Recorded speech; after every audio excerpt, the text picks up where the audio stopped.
জামাতুল ডাকায় সারা দেশে 2 দিনের হরতাল শুরু, সর্বোচ্চ সতর্কতা আইন শৃঙ্খলা রক্ষাকারী বাহিনী।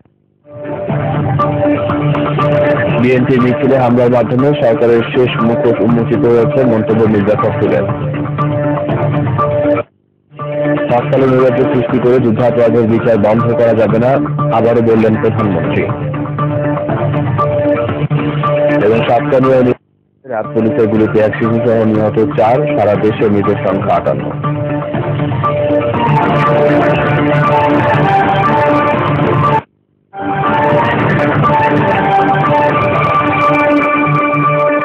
আসসালামু আলাইকুম। আজ রোববার 19 ফাল্গুন 1419, 20 মে 1434, 3রা মার্চ 2013। দিগন্তের সকালের সংবাদে স্বাগত জানাচ্ছি আমি আব্দুল্লাহ আল ইহসান। শুনছিলেন প্রিভেইল মডেল টাউন শিরোনাম, এবারে বিস্তারিত। জামাতে নায়েবে আমির আল্লামা দেলোয়ার হোসাইন সায়েদের মৃত্যুদণ্ড এবং সারা দেশে দলীয় নেতাকর্মী হত্যার প্রতিবাদে টানা 48 ঘন্টার হরতাল চলছে।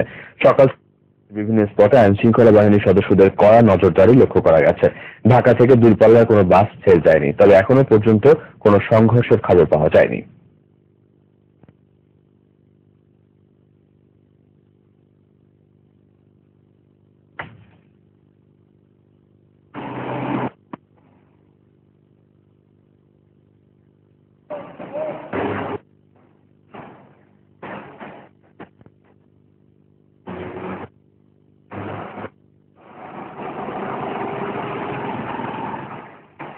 দর্শক দেখছিলেন রাজধানীতে হরতালের কিছু চিত্র।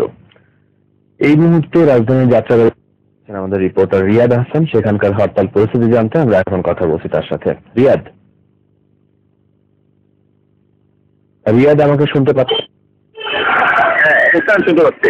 রিয়াদ, আপনি তো যাত্রাবাড়ি এলাকায় রয়েছেন, এই মুহূর্তে কি অবস্থা দেখছেন যাত্রাবাড়ি?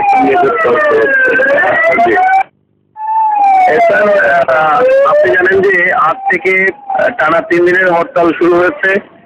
তো সকালবেলা থেকেই অন্যান্য হরতালে সাধারণ চিত্র আমরা দেখতে পাই যে রাস্তায় মোটামুটি গাড়ির সংখ্যা চলাচল করে, কিন্তু আজকে বের হয়ে যেটা মনে হয়েছে যে রাস্তায় একেবারেই কোনো গাড়ি চলছে না। সাংবাদিকদের গাড়ির আধিক্য বেশি। এছাড়া কিছু ছোট ছোট হিউম্যান হলার এগুলো চলছে। বড় বাস নেই বললেই চলে। তবে রাস্তায় আমরা লোক সংখ্যার আধিক্য তেমন একটা দেখতে পাইনি। অর্থাৎ চারিদিকে একটা মানুষের ভিতরে আতঙ্ক, এবং সাংবাদিকদের কাছে কোনো কোনো উৎসুক জনতা এসে জিজ্ঞেস করছে যে ওই জায়গাটার অবস্থা কি, যাত্রা কি, শনি একলার কি অবস্থা। আর এদিকে সকাল 6টা থেকে হরতাল শুরু হলেও 6টার আগেই ভোর 5:30টার দিকে শনির আখড়ায় রাস্তায় ইট পাথর এগুলো ফেলে রাস্তা অবরোধের চেষ্টা করে এবং কয়েকটি গাড়ি ভাঙচুর করে পিকেটার। মিছিল হয়নি। এদিকে মাতোয়াইলের মাতৃস্বাস্থ্য ইউনিটের সামনে রাস্তায় গাছের গুঁড়ি ফেলে রাস্তা অবরোধ করে একদল পিকেটার, কিন্তু সেখানে কোনো মিছিল হয়নি। তো মিছিল না হওয়ার কারণে আমরা বুঝতে পারছি না যে আসলে কারা মিছিলটি বের করেছে। তবে এই মুহূর্তে রাস্তায় যান চলাচল নেই বললেই চলে। গুটি কয়েক গাড়ি চলাচল করছে খুব সাবধানে। অধিকাংশ গাড়ি সংবাদপত্র লিখে চলাচল করছে, সেগুলো আমাদের মিডিয়ার গাড়ি।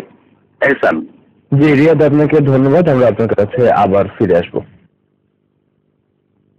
বগুড়ায় হরতাল সমর্থনে মিছিলকারীদের ছত্রভঙ্গ করতে ব্যাপক গুলিবর্ষণ করেছে পুলিশ। এ সময় 1 জন নিহত এবং প্রায় 2 আহত হয়েছেন। এই মুহূর্তে সেখানকার খবর জানতে আমরা চলে যাব বগুড়ায়। সেখানে রয়েছেন আমাদের প্রতিনিধি শাহজাহানের কাছে। শাহজাহান। জি এহসান।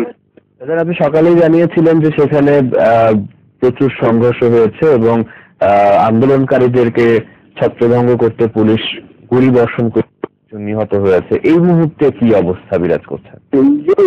আমি যেমনটি বলেছিলাম এর আগে, এখনকার পরিস্থিতি তার তুলনায় অনেক কয়েক গুণ ভয়াবহ অবস্থা।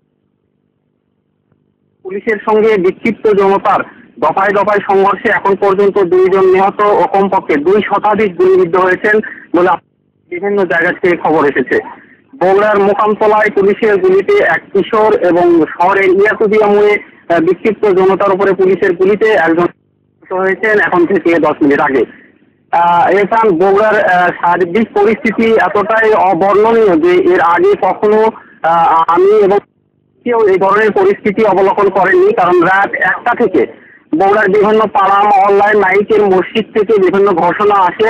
এই ঘোষণার পর নারী পুরুষ শিশুরা মিলে মিছিল করতে থাকে।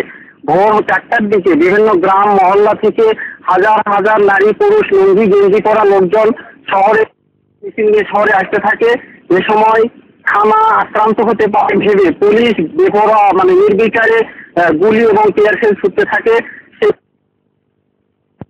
মুহুর্মুহুর গুলি এবং টিয়ার সেল ছোড়া হচ্ছে এবং বিভিন্ন পাড়া মহল্লার গলির ভিতরে লোকজন আহত, গুলিবিদ্ধ লোকজন পড়ে আছে। সাধারণ মানুষজন তাদেরকে বিভিন্ন হাসপাতালে নেওয়ার চেষ্টা করছে। আমাদের 12টি উপজেলার খবর নিয়েছি আমি। সবগুলো উপজেলা দীর্ঘ 2-3 কিলোমিটার দূরে রাস্তায় গাছ কেটে গুড়ি তুলে লোকজন রাস্তায় শুয়ে পড়েছে, তারা অবস্থান নিয়েছে সেখানে। পুলিশ আমরা তো হচ্ছে হরতাল শুরু হবে, তো আপনি বলছিলেন যে 4টা থেকেই মিছিল শুরু হয়েছে। জামাতের সমর্থন? না, এখানে আমি বলেছি যে এমনকি খালি গায়ের লোকজন পর্যন্ত ঘুম থেকে উঠে মিছিল নিয়ে এসেছেন। যিনি যা পেয়েছেন হাতে করে লাঠি বটি নিয়ে নারী পুরুষ এমনকি বেশিরভাগ শিশু এবং কিশোররা পর্যন্ত তারা রাস্তায় নেমেছেন। এবং আমি আপনাকে বলছিলাম যে রাত 1টার পর থেকে আমি ঘুমাতে পারিনি। রাত 1টার পর থেকে মিছিল এবং বিভিন্ন মাইক বের করে লোকজন মিছিল করতেছিলেন। মাওলানা দেলোয়ার হোসেন সাইদের মুক্তি চাই, তার ফাঁসি হলে আগুন জ্বলবে, এইসব স্লোগান মহল্লার সেসব লোকজন।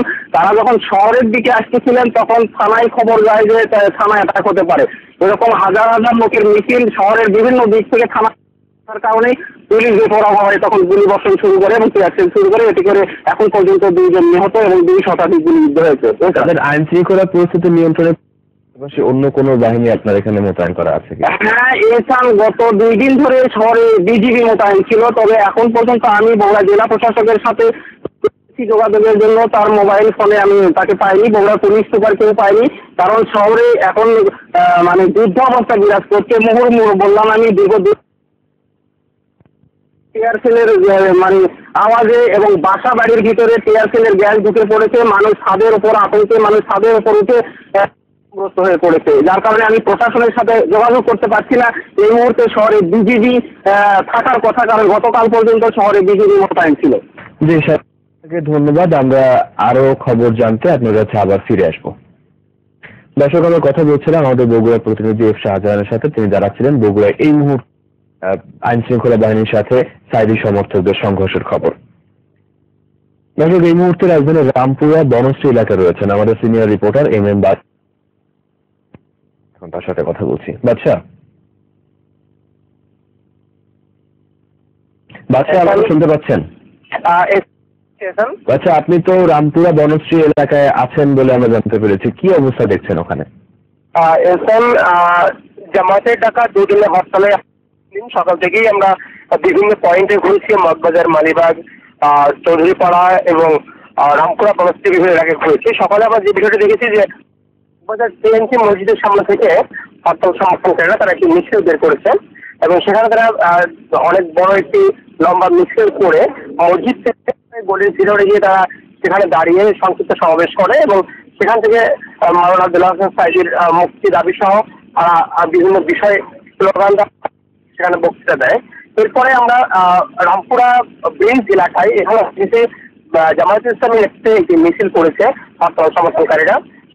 তারা মাওলানা দেলোয়ার হোসেন সাইদির মুক্তির দাবি জানিয়েছে এবং এরপরে আমরা কিছুক্ষণ আগে একটি মিছিল দেখেছি বনশ্রীতে। এখানে বাংলাদেশ ইসলামী ছাত্র শিবিরের এই মিছিলটি দক্ষিণ বনশ্রী কবরস্থান রোডে তারা মিছিলটি করেছে এবং এখানে মিছিল করে তারা বিভিন্ন ধরনের স্লোগান দিয়েছে এবং কিছু গিয়ে তারা রাস্তায় তারা সেখানে বিক্ষোভ করতে থাকে। তবে কোথাও কোনো ভাঙচুর সংঘর্ষের কোনো ঘটনা ঘটেনি। আর বাসের যে অবস্থা, সেখানে রাস্তাঘাটে যান চলাচল তুলনামূলক এখন অফিসগামী লোকজনের তেমন কোনো ভিড় আমরা দেখিনি। এই হচ্ছে মোটামুটি রামপুরা বনশ্রী এলাকার সর্বশেষ হরতাল পরিস্থিতি। জি বাদশা, দর্শক, আমরা কথা বলছিলাম আমাদের সিনিয়র রিপোর্টার MM বাদশার সাথে, যিনি হরতাল পরিস্থিতি জানাচ্ছিলেন বনশ্রী এবং রামপুরা এলাকা থেকে। এদিকে জনগণ জামাতের ডাকা হরতাল প্রতিহতের ঘোষণা দিয়েছে 14 দল। শনিবার বিকেলে বঙ্গবন্ধু এভিনিউর সামনে ঢাকা মহানগর 14 দল আয়োজিত সমাবেশে ঘোষণা দিয়েছেন নেতারা। তারা বলেন, নামানোর পরিবেশ সৃষ্টি করতে বিএনপি উঠে পড়ে লেগেছে। অসাংবিধানিক পথে বিএনপি ক্ষমতায় আসতে চায় বলে অভিযোগ করেন নেতারা। রাজপথে সহিংসতা চালিয়ে সরকার পতন ঘটানো যাবে ঘোষণা দেন তারা। বেগম জিয়া যুদ্ধাপরাধীদের বাঁচাতে জামাতের পক্ষে অবস্থান নেয় তরুণ প্রজন্মের কাছে জনপ্রিয়তা হারাবে বলেও মনে করেন সাবেক স্বরাষ্ট্রমন্ত্রী ও দলের প্রেসিডিয়াম সদস্য। সমাবেশে শিল্পমন্ত্রী দিলীপ বড়ুয়া, আওয়ামী লীগের যুগ্ম সাধারণ সম্পাদক মাহবুব আলম হানিফ সহ 14 দল নেতারা বক্তব্য রাখেন।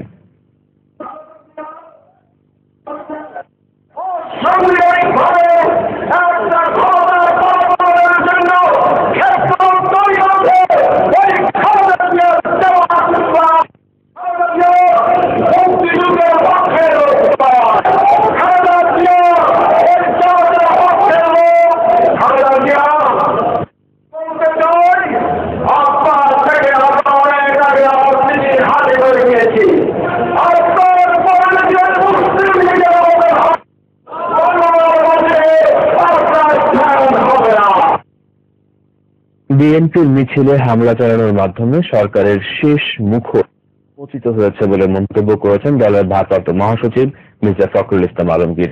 শনিবার রাতে বিএনপি চেয়ারপারসনের গুলশান কার্যালয়ে সংবাদ সম্মেলনে তিনি বলেন, তার দল ভূমিকা পালন করবে না, প্রতিটি আঘাতের জবাব দেওয়া হবে বলেও হুঁশিয়ারি দেন মির্জা ফখরুল। তিনি অভিযোগ করে বলেন, পুলিশ রাষ্ট্রের পক্ষে নয় বরং ফ্যাসিবাদ সরকারের করছে।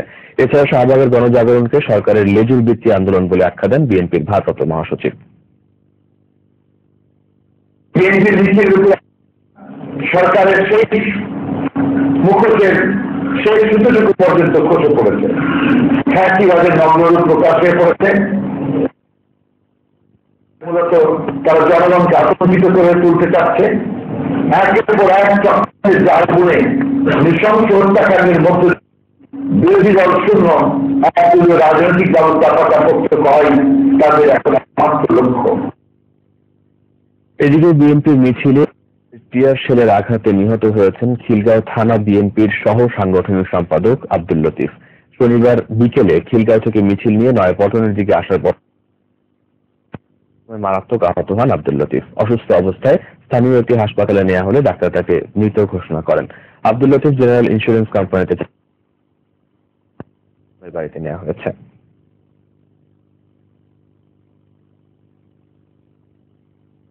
এর আগে পুলিশ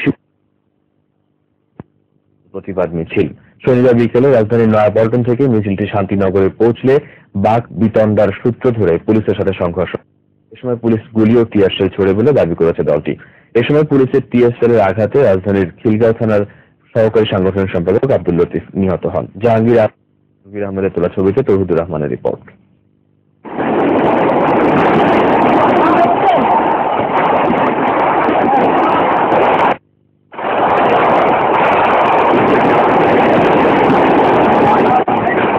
বিএনপির পূর্ব নির্ধারিত মিছিলটি মগবাজারে গিয়ে শেষ হওয়ার কথা থাকবে শান্তিনগর মোড়ে পৌঁছামাত্রই পুলিশের গুলি আর টিয়ারশেলে ছত্রভঙ্গ হয়ে যায়।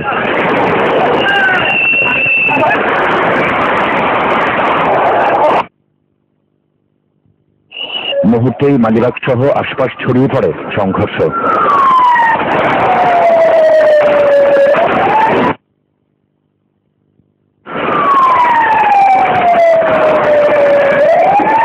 এ সময় বিক্ষুব্ধ কর্মীরা রাস্তায় বেশ কিছু গাড়ি ভাঙচুর ও আগুন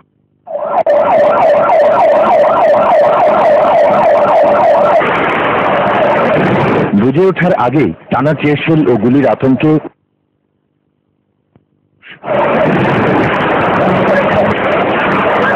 সাম্প্রতিক গণহত্যা ও সরকারি ব্যর্থতা ঢাকতে পরিকল্পিতভাবে পুলিশ, এমন দাবি বিএনপির। আমার মনে হয় প্রায় 2 থেকে 3 হাজার মানুষ আজকে তাদের আক্রমণের শিকার হয়েছে। এদের সাথে তুলনীয় হতে পারে 71-এর পাকিস্তানি হানাদার বাহিনী, তাদের কর্মকাণ্ডের সাথে একমাত্র তারা মিলে।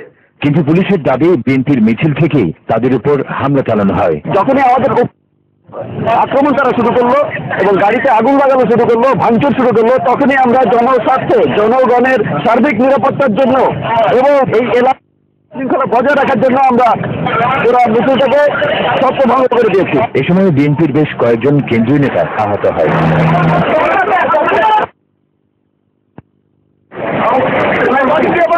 পরে বিএনপি কর্মীরা দলের নয়াপল্টন কার্যালয়ের সামনে গিয়ে জড়ো হলে পুলিশ সেখানেও বাধা দেয়। তৌহিদুর রহমান, দিগন্ত টেলিভিশন, ঢাকা। শাহবাগ আন্দোলনের সংগঠক রাজীব হত্যায় জড়িত সন্দেহে 5 ছাত্রকে গ্রেফতার করেছে গোয়েন্দা পুলিশ। তারা এই হত্যাকাণ্ডে নিজেদের জড়িত থাকার কথা স্বীকার করেছে বলে দাবি করেছে ডিবি কর্মকর্তারা। তবে হত্যাকাণ্ডের মূল যায়নি বলে জানায় গোয়েন্দা পুলিশ। রিয়াদ হাসানের রিপোর্ট। জামাত নেতা কাদের মোল্লার ফাঁসির দাবিতে গত 5 ফেব্রুয়ারি রাজীব হায়দার শোভন আন্দোলনের 10 দিনের মাথায় নিজ বাসার সামনে সন্ত্রাসী হামলায় খুন হন তিনি। এর পরপরই তার ব্লগ বাবার সূত্র ধরে আল্লাহ, মহানবী সাল্লাল্লাহু আলাইহি ওয়াসাল্লাম ও ইসলাম ধর্ম সম্পর্কে নানা অশালীন ও আপত্তিকর বক্তব্য বিভিন্ন মিডিয়ায় প্রকাশিত হয়। মৌলবাদী কোনো গোষ্ঠী জড়িত বলে সন্দেহ করে তার পরিবার ও গোয়েন্দারা। তারা এটার বিরুদ্ধে, তাদের গায়ে আগুন জ্বলতেছে। হত্যাকাণ্ডের 14 দিন পর শনিবার ওই ঘটনায় জড়িত 5 জনকে গ্রেফতার করে গোয়েন্দা পুলিশ। এ বিষয়ে আনুষ্ঠানিক ব্রিফিং এটিভি জানায় একে অপরের ফেসবুক বন্ধু। 1-2 মাস আগে তাদের কোনো এক সিনিয়র ভাই, যে নিজেও নর্থ সাউথ ইউনিভার্সিটির স্টুডেন্ট, বিভিন্নভাবে উস্কানের চেষ্টা করে। আটককৃতদের বক্তব্য অনুযায়ী গোয়েন্দা পুলিশ জানায় ফেসবুক গ্রুপের এক বড় ভাই থাবা বাবার ব্লগের ঠিকানা এবং নানা তথ্য দিয়ে তাদের বিভিন্ন সময়ে উদ্বুদ্ধ করে। সেই সূত্র ধরে ঘটনার দিন সন্ধ্যায় রাজীব তার বান্ধবী তানজিলাকে বাসায় পৌঁছে দেওয়ার পর ইন্টেল তাকে অনুসরণ করে। পরে ঘটনাস্থলে এক্সিকিউশন গ্রুপের সদস্য নাইম ওরফে দীপু তার ঘাড়ে চাপাতি দিয়ে কোপ দেয়। তার ব্লগটা তোমরা ঘেটে দেখো। তো এক পর্যায়ে ছেলেগুলো তারা কিছুটা উত্তেজিত হয়, ডিটারমাইন্ড হয় তাকে হত্যা করার জন্য। ডিবি পুলিশ জানায় এদের বড় ভাই শিবিরের সাবেক নেতা, তবে গ্রেফতারকৃতরা কেউ শিবিরের সাথে জড়িত নয়। আমরা এখনো যেহেতু নিশ্চিত হতে পারিনি, সেই কারণে আমরা জোর দিয়ে বলতে পারছি না। তবে এদের যে মূল নেতা সে ছাত্র শিবিরের সাথে। হত্যাকাণ্ডের ঘটনায় 7 জন গ্রেফতারের কথা জানালেও সে ব্যাপারে সাংবাদিকদের কিছু বলেননি গোয়েন্দা পুলিশের মুখপাত্র মনিরুল ইসলাম। রিয়াদ হাসান, দিগন্ত টেলিভিশন, ঢাকা। প্রধানমন্ত্রী শেখ হাসিনা বলেছেন, নির্বাচনী অঙ্গীকার অনুযায়ী সরকার যুদ্ধাপরাধীদের বিচার করছে। হরতাল দিয়ে নৈরাজ্য সৃষ্টি করে বিচার বন্ধ করা যাবে না বলে জানান তিনি। শনিবার বিকেলে মাদারীপুরে স্থানীয় আওয়ামী লীগ আয়োজিত জনসভায় এসব কথা বলেন। মেয়াদেই পদ্মা সেতু নির্মাণ কাজ শুরু করার ঘোষণা দেন প্রধানমন্ত্রী, জানাচ্ছেন জাহাঙ্গীর আলম। প্রধানমন্ত্রী শেখ হাসিনার ভাষণ শুনতে নির্ধারিত সময়ের অনেক আগেই কানায় কানায় পূর্ণ হয়ে যায় Madaripur AR Howlader jute mill মাঠ। স্থানীয় আওয়ামী লীগ আয়োজিত বলেন, নির্বাচনী অঙ্গীকার পূরণে সরকার যুদ্ধাপরাধীদের বিচার করছে। জনগণের প্রত্যাশা অনুযায়ী রায়ও কার্যকর করা হবে। হরতাল দিয়ে নৈরাজ্য সৃষ্টি করে করা যাবে না বলে জানান তিনি। নানা রকম কর্মকাণ্ড তারা শুরু করেছে ওই যুদ্ধাপরাধীদের বার্তা দেওয়ার জন্য। আমি একটা বলতে চাই যে ওই যুদ্ধাপরাধীদের বিচার এদেশে কারো সাধ্য নাই বন্ধ করে। ইনশাআল্লাহ যুদ্ধাপরাধীদের বাংলার মাটিতে হবে।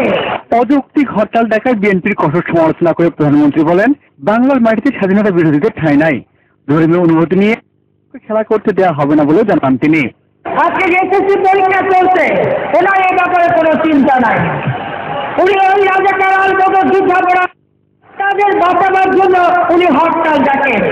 হরতাল থেকে আমার ছেলে মেয়ের পড়াশোনা নষ্ট করতে চান। আমরা জানাই, ঘৃণা জানাই। মাদারীপুরের 7ম চীন-মৈত্রী সেতু এবং ওয়াটার ট্রিটমেন্ট প্ল্যান্ট সহ কয়েকটি উন্নয়ন কাজের উদ্বোধন করেন প্রধানমন্ত্রী। এর আগে জাজিরা পয়েন্টে পদ্মা সেতু প্রকল্পের জন্য নদী শাসন কাজের উদ্বোধন করেন তিনি। এখানে এক সমাবেশে প্রধানমন্ত্রী বলেন, কোন ষড়যন্ত্র পদ্মা সেতু নির্মাণ কাজ ঠেকাতে পারবে না। মেয়াদী নির্মাণ কাজ শুরু করা হবে। আমাদের নিজেদের অর্থায়নে আমরা সেতু নির্মাণ কাজ শুরু করব। ইতিমধ্যেই বাজেটে আমরা বছরের জন্য 20,000 কোটি টাকা এই পদ্মা সেতু নির্মাণের জন্য বরাদ্দ করা হয়েছে। এদিকে মাওলানা দেলোয়ার হোসেন সাঈদীর ফাঁসির রায় ও গুলি করে মানুষ হত্যার প্রতিবাদে চট্টগ্রামের সাতকানিয়ায় অবরোধ সমাবেশে র্যাব পুলিশের গুলিতে শিশুসহ 3 জন নিহত হয়েছে। গুলিবিদ্ধ আহত হয়েছে অর্ধশত। প্রতিনিধি HM সম্রাটের পাঠানো রিপোর্ট জানাচ্ছেন ইব্রাহিম খলিল। শনিবার সকালে সাতকানিয়ার হাসপাতালি শিকদার এলাকায় গাছের গড়ি ফেলে রাস্তা অবরোধ করে আল্লামা সাঈদীর ভক্তরা। এ সময় র্যাব ও পুলিশ গেলে এলাকার মানুষের সাথে আইনশৃঙ্খলা বাহিনীর দফায় দফায় সংঘর্ষ হয়। সংঘর্ষের সময় পুলিশ, র্যাব ও বিজিবির সদস্য হতাহতের ঘটনা ঘটে। হতাহতের খবর ছড়িয়ে পড়লে আশপাশের এলাকার মানুষ আরো ক্ষিপ্ত হয়ে ওঠে। গুলিবিদ্ধ অবস্থায় কয়েকজনকে হাসপাতালে ভর্তি করা হয়েছে। অবরোধের ফলে সুন্দরবন, কক্সবাজার সহ আশপাশের সব জেলা উপজেলার সড়ক যোগাযোগ বিচ্ছিন্ন হয়ে পড়েছে। ইব্রাহিম খলিল, দিগন্ত। এছাড়া নীলফামারী এবং রংপুরে আরো 2 জন নিহত হয়েছে। নীলফামারী জলঢাকা উপজেলার রাজারহাটে পুলিশের গুলিতে এক শিবির কর্মী নিহত হয়েছে। 144 ধারা ভঙ্গ করে জামাত শিবির কর্মীরা বিক্ষোভ মিছিল নিয়ে জলঢাকা শহরের দিকে যেতে চাইলে পুলিশের বাধার মুখে পড়ে। এ সময় পুলিশ ও বিজিবির সাথে জামাত শিবির কর্মীদের সংঘর্ষে শিবির বাবু নিহত হয়। এদিকে আহত আরেক শিবির কর্মী আকমল হোসেন রংপুর মেডিকেল কলেজ হাসপাতালে মারা গেছেন। এ নিয়ে মিঠাপুকুর ও পীরগাছার ঘটনায় নিহত সংখ্যা দাঁড়ালো 7 আর বিরুদ্ধে দেওয়া ফাঁসির রায় পরবর্তী সহিংসতায় 2 দিনে সারা দেশে 5 পুলিশ সদস্য সহ নিহতের সংখ্যা দাঁড়ালো 58 জনে। তবে এত বিরতি নিচ্ছি, ফিরে নিরীহ মানুষের উপর নির্বিচারে গুলি চালানোর নির্দেশ দেওয়া স্বরাষ্ট্রমন্ত্রীকে বরখাস্তের আহ্বান কাদের সিদ্দিকীর। এল ক্লাসিকো ফুটবলে বার্সেলোনার বিপক্ষে 2 সকালের সংবাদ।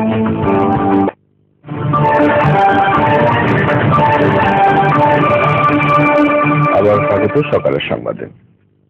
নিরীহ মানুষের উপর নির্বিচার নির্দেশ দেওয়ায় অবিলম্বে স্বরাষ্ট্রমন্ত্রীকে বরখাস্তের আহ্বান জানিয়েছেন বঙ্গবীর কাদের সিদ্দিকী। পাকিস্তানের উচ্চপদস্থ কর্মকর্তা মহিউদ্দিন খান আলমগীরের নির্দেশে বাংলার দাবি জানান কাদের সিদ্দিকী। শনিবার সংবাদ সম্মেলনে তিনি এসব কথা বলেন। শিবলি চৌধুরী, কায়েসের রিপোর্ট। সংঘাতময় পরিস্থিতিতে দলের অবস্থান জানাতে সংবাদ সম্মেলনের আয়োজন করে কৃষক শ্রমিক জনতা লীগ। চলমান সংকট জাতির জন্য বড় ধরনের ক্রান্তিকাল দাবি করে দলের বঙ্গবীর কাদের সিদ্দিকী বলেন, শাহবাগ আন্দোলনকারীদের কর্মকাণ্ড সংবিধান বিরোধী। বর্তমান শাহবাগের সঙ্গে কোন সম্পৃক্ততা নেই, কোন সমর্থন নেই। ডক্টর ইমরান এইচ সরকার যে ঢঙে পর এক আদেশ অধ্যাদেশ জারি করছেন, প্রিয় দেশবাসী বলে মাননীয় প্রধানমন্ত্রীও যখন ভাষণ দেন, সেটাও সংবিধানিক অধিকার দিয়েছে, তিনি হচ্ছেন মহামান্য রাষ্ট্রপতি। আন্তর্জাতিক অপরাধ ট্রাইব্যুনালের বিচার প্রশ্নবিদ্ধ হয়ে পড়েছে বলে ট্রাইব্যুনাল প্রশ্নবিদ্ধ হয়েছে এবং কার্যকলাপে দেখা যাচ্ছে যে ট্রাইব্যুনালের উপরে নেই। খোদ স্বরাষ্ট্রমন্ত্রী নিজেই দেশ বিরোধী কার্যকলাপ চালাচ্ছে বলে অভিযোগ তার।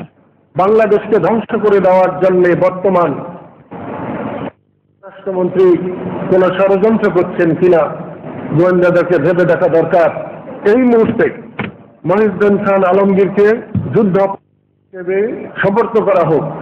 দেশ ও গণতন্ত্রের স্বার্থে জাতীয় ঐক্যের জন্য রাজনীতিবিদদের দ্রুত সংলাপে বসার আহ্বান জানান বঙ্গবীর কাদের সিদ্দিকী। 70 জন মানুষ কোথাও মারা গেছে, এটা আমরা জানি না। যে আচরণ পাকিস্তানিরা করে পরাজিত হয়েছে, কি আচরণ করে বাংলাদেশ সরকার বিজয়ী হতে পারে না। শিবলি চৌধুরী, কায়েস, দিগন্ত টেলিভিশন, ঢাকা। আলোচনার মাধ্যমে শান্তি প্রতিষ্ঠার পরিবর্তে সিরিয়া সরকার ও বিদ্রোহীদের মধ্যে লড়াই অব্যাহত থাকলে দেশটি অস্তিত্ব সংকটে পড়বে বলে জেনেভায় এক সংবাদ সম্মেলনে মন্তব্য করেছেন মহাসচিব বান কি মুন। পাশাপাশি সিরিয়া চলমান সহিংসতা নিয়ে উদ্বেগ জানান তিনি। জাতিসংঘের মহাসচিব বলেন, প্রায় 2 বছর ধরে চলা সংঘর্ষে সিরিয়ার পরিস্থিতি দিন দিন অবনতির দিকে যাচ্ছে। নিরাপত্তা পরিষদ আঞ্চলিক নেতা ও সিরিয়ার জনগণকে ঐক্যবদ্ধ হওয়ার আহ্বান জানান তিনি। জাতিসংঘের হিসেবে দেশটিতে চলমান সংঘর্ষে এ পর্যন্ত 70,000 মানুষ নিহত হয়েছে।